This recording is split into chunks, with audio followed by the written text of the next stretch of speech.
Bonjour, bonsoir. Je me présente, je suis la sœur Janelle, mariée, mère de 2 enfants et coach en bien-être chrétienne. Si je fais cette vidéo, c'est parce que je suis sous l'émotion. Je viens de perdre une sœur chrétienne et je suis très attristée. Je viens faire passer ce message à tous ceux qui sont chrétiens et qui négligent les voies du Seigneur. Si je suis attristée, c'est tout simplement parce que j'ai pas eu le temps de m'entretenir avec ma sœur pour lui dire d'abandonner les voies qu'elle était en train de mener, que le Seigneur me montrait. J'ai pas eu le temps, que le Seigneur me pardonne, mais elle est morte. Et le temps ne se rattrape plus, elle est morte. La Bible nous dit dans Romains 12, verset 2, « Ne vous conformez pas au monde présent, mais soyez transformés par le renouvellement de l'intelligence. » C'est triste. Éphésiens 5, 16 nous parle encore de racheter le temps, car les jours sont mauvais. Je ne sais pas si vous me voyez très bien, il y a plein de soleil ici. Je vais essayer de rediriger la vidéo plus vers ce côté. Voilà, excusez-moi. Donc, je suis venue dire à une chrétienne qui néglige les voies du Seigneur de revenir à son Dieu comme un enfant prodige. On t'a déjà dit que la voie que tu mènes, ce n'est pas ça. Mais tu t'entêtes dans cette voie-là. Je ne sais pas si c'est la prostitution, je ne sais pas si c'est le vol, je ne sais pas de quoi il s'agit. Mais toi-même, tu sais pourquoi tu te mettais dans ce chemin-là. Mais Dieu t'a déjà expliqué par la parole que ces voies que tu mènes, la vie que tu mènes, c'est une vie de débauche. C'est une vie qui ne glorifie pas Dieu. Mais tu ne veux pas te voiler la face. Tu as peur que le groupe dans lequel tu te trouves te rejette. Tu insistes pour ne pas qu'on dise que oui, tu es une lâche. Mais avec Dieu, tu peux être une lâche, mais Dieu va t'élever. Tu peux abandonner ces voies, même si les autres t'abandonnent, mais Dieu ne t'abandonnera pas. Tu n'es pas obligé de suivre un groupe. Au fond de toi, tu sais que dans ce groupe-là, ce n'est pas ton identité. Tu ne t'identifies pas à ce groupe-là, mais tu continues à suivre ce groupe. Je viens m'adresser à une sœur aujourd'hui. Je viens m'adresser à un frère qui mène une vie chrétienne, un pied dedans, un pied dehors. Mais Dieu ne nous dit pas de mener une vie de pied. Soit tu es chaude, soit tu es froide. Tu ne peux pas être chaud et froid. Dieu te vomira. Nous sommes arrivés à un temps où le diable est en train de travailler comme s'il lui restait que 24 heures. Il travaille à haut débit, comme l'Internet 4G. Dès que tu ouvres ta porte par le péché, il vient et il est là pour te donner la mort parce que le diable n'a pas d'amis. Il n'a pas d'amis. Aujourd'hui, il peut te promettre de l'argent, il peut te promettre des voitures. Pour ceux qui vont faire des pactes, je ne sais pas comment, pour avoir de l'argent. En Afrique, maintenant, c'est vraiment, peut-être pas ici en Europe, mais en Afrique, très souvent, on entend que oui, il a signé un pacte pour construire sa maison, pour construire ceci. Mais toi et moi, si je parle ici, toi femme qui est en Europe, toi homme qui est en Europe, tu as la possibilité, même si tu veux avoir une voiture, d'avoir ça par crédit. Tu ne dois pas aller signer les pactes avec le diable parce que tu veux avoir les choses de ce monde. Romains 12, verset 2, il est écrit, ne vous conformez pas au monde présent, mais soyez transformés par le renouvellement de l'intelligence. Soyons sérieux avec Dieu. Soyons sérieux, sinon les gens vont dire, mais comment ça se fait? Comment est-ce qu'il est mort? Il était chrétien, elle était chrétienne, elle était servante à l'église, elle était modératrice, elle était protocole, l'apparence. Il ne faut pas que les gens après ta mort, commence à dire que oui, Dieu t'a abandonné, alors que toi-même, tu savais ce que tu faisais. Tu es averti. Je répète encore, si je fais cette vidéo, je suis sous l'émotion. Je viens de perdre une sœur. Je suis attristée, abattue. Parce que cela ne devrait peut-être pas arriver. Ne négligeons pas les voies du Seigneur. Toi qui m'écoutes maintenant, tu as peut-être déjà fait un rêve dans lequel on t'a montré que tu étais mort. Ou peut-être que quelqu'un est venu te dire, attention, j'ai rêvé que tu étais mort. Ne néglige pas les rêves. Ne néglige pas le message que tu as reçu. Ne néglige pas la prophétie que tu as déjà reçue. Mets-le en prière. Fais des prières. Si tu ne fais pas de jeûne, commence à jeûner. Si tu ne sais pas comment prier, va vers les hommes de Dieu pour t'aider à prier comme il faut. Mais ne sois pas négligent. Les jours sont mauvais, les gens sont en train de mourir comme des moutons. On n'a pas peur de la mort en tant que chrétien, mais on a peur de la façon dont on meurt. Est-ce qu'on meurt dans le péché ou on meurt dans la vie chrétienne? Jésus lui-même est mort pour nous sauver. Il est assis à la droite du Père et il intercède pour nous. La mort nous est bénéfique, mais de quelle façon nous allons mourir? Mourir dans le péché? Pour nous chrétiens, ce n'est pas bon. Je viens dire à quelqu'un, je viens dire à une sœur, je viens dire à un frère d'arrêter d'être négligent, de revenir dans les voies du Seigneur. S'il vous plaît, les temps, rachetons le temps plutôt. Les jours sont mauvais. Éphésiens 5, verset 16. Les jours sont mauvais. Je lis encore la parole de Dieu dans Ecclésiaste 9, verset 10. Tout ce que ta main trouve à faire, fais-le avec ta force, car il n'y a ni œuvre, ni pensée, ni science, ni sagesse dans le séjour des morts. Dans ce monde, on dit, le temps qui est passé, on ne le rattrape pas chaque jour. Fais en sorte que tu sois bien avec ton Dieu. Remercie ton Dieu qui a renouvelé sa bonté dans ta vie le matin. Selon la parole de Dieu qui est écrite dans Lamentation 3, 22, il renouvelle sa bonté tous les jours. Dis-lui merci et confie ta journée à Dieu. Ne sors pas comme si tu partais parce que tu es pressé, parce que nous vivons dans un monde où on part de métro, boulot, dodo, et que toi aussi tu es dans ce système-là, tu veux aussi aller vite, tu ne prends pas le temps de prier parce que tu seras en retard. Non, ne vous conformez pas au monde présent. Nous ne pouvons pas suivre le monde, nous chrétiens. Prends le temps, même si c'est 20 minutes, réveille-toi plus tôt, prépare ton lunch pack, prépare les enfants si tu en as, prépare ta mallette, je ne sais pas, mais prends au moins 20 minutes, peut-être 20 minutes c'est beaucoup, 15 minutes pour confier ta journée à Dieu, pour élever ta voix vers notre Dieu, pour lui dire merci et recommander ta journée à annuler les plans de l'ennemi contre ta vie, contre tes proches. Mets-toi en prière.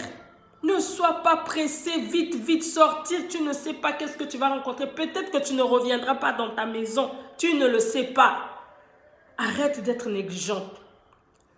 Instaure des rituels bibliques, des rituels de prière. Tu sais qu'à cette heure-ci, je dois faire ma prière. À cette heure-ci, je dois faire telle prière. Quand je prends le cas des musulmans. Un bon musulman prie 5 fois par jour. Sur un jour, Dieu nous donne 24 heures. La dîme de 24 heures, c'est 3h80, presque 4 heures. Mais on n'arrive pas à donner 4 heures à Dieu. Il nous a donné 24 heures.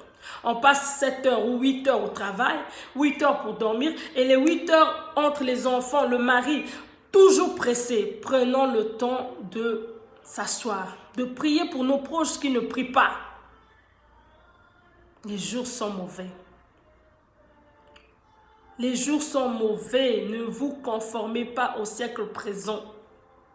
Le verset biblique clé de mon message, c'est le Romains 12, 2 et Éphésiens 5, verset 16. Éphésiens 5, verset 16, Romains 12, 2, si vous pouvez méditer sur ces deux passages. Mon message, c'est que toi, chrétien, je ne sais pas à quelle heure tu vas tomber sur cette vidéo. Arrête d'être négligent. Ou tu pries ou tu ne pries pas. Tu ne peux pas avoir 2 mètres. Tu ne peux pas être chaud et à un moment donné être froid. Tu ne peux pas être froid et à un moment donné être chaud. Non. Arrêtez d'être froid avec le Seigneur parce qu'il va nous vomir. Il va nous vomir. Il est temps. Le diable rôde autour. Il attend que tu lui ouvres une porte par la colère, par la méchanceté, les paroles que tu dis à tes enfants. J'ouvre une parenthèse pour les mamans. Toi qui as l'habitude de dire toujours à tes enfants, toi, arrête, toi tu vas me tuer, toi, arrête, toi tu vas mourir, toi tu seras comme ça, arrête. Lorsque tu donnes ces paroles-là sous l'effet de la colère, ce sont les paroles que le diable capte. Et il va donner ça à un membre de ta famille sorcier pour utiliser ça contre toi. Et cela s'accomplira dans la vie de ton enfant parce que tu es sa mère, parce que c'est toi qui l'as sorti de ta bouche. La Bible nous dit dans Proverbe 18, 21 que la vie et la mort sont au pouvoir de notre langue. De la même façon qu'un sorcier se lève la nuit à minuit pour te maudire, il n'utilise que sa bouche avec les esprits qui accompagnent cette parole. Et si toi-même, la mère, tu ne prends pas le temps de bénir les enfants, même si tu es sous l'effet de la colère, arrête, maîtrise-toi de dire des paroles de malédiction sur ton fils ou sur ta fille. Cela est bénéfique pour toi, pour tes enfants. Cela est bénéfique pour ton foyer. Arrêtons d'ouvrir les portes à l'ennemi. Arrêtons d'utiliser des mots qui vont nous condamner demain. Ne soyons pas négligents. Je récapitule, ne soyons pas négligents le matin, prends le temps de prier. En ces derniers temps, nous sommes au mois de novembre, avant de rentrer dans le mois de décembre et rentrer dans l'année 2020. Les temps, rachetons le temps plutôt, les jours sont mauvais. Les jours sont mauvais, je vous dis qu'en ce moment, je suis attristée, je viens de perdre une sœur. Une sœur que je voyais que, oh là là là là, je suis vraiment mal. Que le Seigneur nous aide. Le temps perdu est perdu, on ne peut plus rattraper le temps. Ne sois pas négligent. Ne sois pas négligente. Ne sois pas négligent, ne sois pas négligente. Oh, s'il vous plaît. S'il vous plaît, toi qui vas écouter cette vidéo, je t'en prie, je te supplie. Avant, tu étais assidu à la prière. Qu'est-ce qui s'est passé? Quelle est la circonstance qui t'a retenu? Maintenant, tu n'arrives même plus à prier 5 minutes. Tu n'arrives même plus à prier 10 minutes. Tu n'arrives même plus à aller à l'église. Qu'est-ce qui s'est passé? Les temps, les jours sont mauvais. Rachetons le temps. Le temps qui est passé, on ne peut plus rattraper. On ne peut plus rattraper le temps. La minute qui passe est passée. Hier, tu avais 20 ans, aujourd'hui, tu as 30 ans. Demain, tu auras 50 ans. Le temps passe. Je vous en prie. Je viens supplier une mère aujourd'hui. Je viens supplier un père de revenir dans les voies du Seigneur. Revenir dans les voies du Seigneur. La Bible nous dit dans Matthieu, chapitre 7, verset 14, « Et 3 est le chemin qui mène à la vie. Il y en a peu qui le trouvent. Si toi, tu as trouvé le chemin de la vie, demeure-y. Ne cherche pas ailleurs. Il n'y a pas de paix ailleurs qu'en Jésus. Il n'y a pas d'autre paix qu'en Jésus. Que ceux qui se moquent de ton Dieu voient et trouvent que la main de ton Dieu est dans ta vie. Ne leur donne pas l'occasion de se moquer de notre Dieu.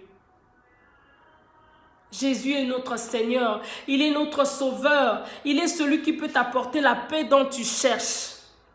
Il est merveilleux, il est puissant, il n'abandonne pas ses enfants, quelles que soient les situations par lesquelles tu traverses. Je ne connais pas ton problème. Je ne connais pas ton problème. Tu me diras que oui, tu es en train de dire des choses que tu ne connais pas, mais c'est difficile de travailler, avoir 2 travails, 2 boulots plutôt, et consacrer le temps à Dieu parce que je dois payer mon loyer. Si tu présentes ta situation à Dieu, Dieu peut te trouver la solution. Ne cherche pas à trouver la solution par toi-même. Tu ne trouveras pas la solution par toi-même. Tu le sais, tu es une chrétienne avérée. Tu sais comment que Dieu t'a ramassé, d'où Dieu t'a prise. Aujourd'hui, tu cherches des raisons. Que oui, le travail que je fais, on m'appelle le dimanche, le samedi, alors je n'ai plus le temps d'aller à l'église. Tu te donnes des raisons toi-même. Tu trouves même des raisons qui ne tiennent pas debout. Avant, comment tu faisais? Comment tu faisais pour t'en sortir, pour prier, pour élever tes enfants, pour avoir un travail? Comment tu faisais? Et qu'aujourd'hui, tu es rentré dans la paresse, dans la négligence. Tu fais des rêves que tu ne retiens même plus parce que ta connexion est brouillée avec le Saint-Esprit. Tu n'as plus d'informations, tu dors, tu ne rêves plus. Parce que tu t'es détaché, tu t'es éloigné, tu es même trop loin. Mais rien ne t'empêche de revenir. N'endurcis pas ton cœur. Si tu suis cette vidéo, je t'apprends que les jours sont mauvais. Éphésiens 5,16. Reviens comme un enfant prodige. Ton Père, qui est notre Père, qui est dans les cieux, il connaît ton problème mieux que toi-même. Il t'a préparé un festin, il va t'accueillir comme un roi. Reviens comme un prince dans ta maison. Ne sois pas esclave du péché. Ne regarde pas le siècle présent. Oh Seigneur, touche le cœur de tous ceux qui vont écouter cette vidéo, tous ceux qui sont sous l'écho de ma voix. Qu'ils abandonnent leur voie du péché. Car tous sans péché sont privés de la gloire de Dieu. Que la main de Dieu soit sur toute personne qui écoute cette vidéo. Que la main de Dieu soit sur toi qui me vois, qui m'écoute maintenant. Ne sois pas négligent. Commence à pratiquer le bien. Commence à pratiquer le bien. Renouvelle ton intelligence. Pratique le bien autour de toi. Évite la compagnie des mauvais, des moqueurs. Galates 6, verset 10. Si tu vois que tu peux pratiquer le bien, fais-le. Arrête la moquerie, la médisance, arrête les problèmes, les querelles dans ton foyer. Arrête, cela fait rentrer l'ennemi. L'ennemi ne vient que pour diviser, égorger.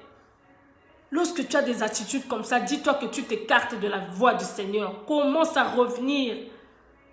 S'il te plaît, ma soeur, je t'en prie, il y a une vie qui vient de partir alors que peut-être qu'elle sera encore en vie. Je vous en prie, écoutez-moi.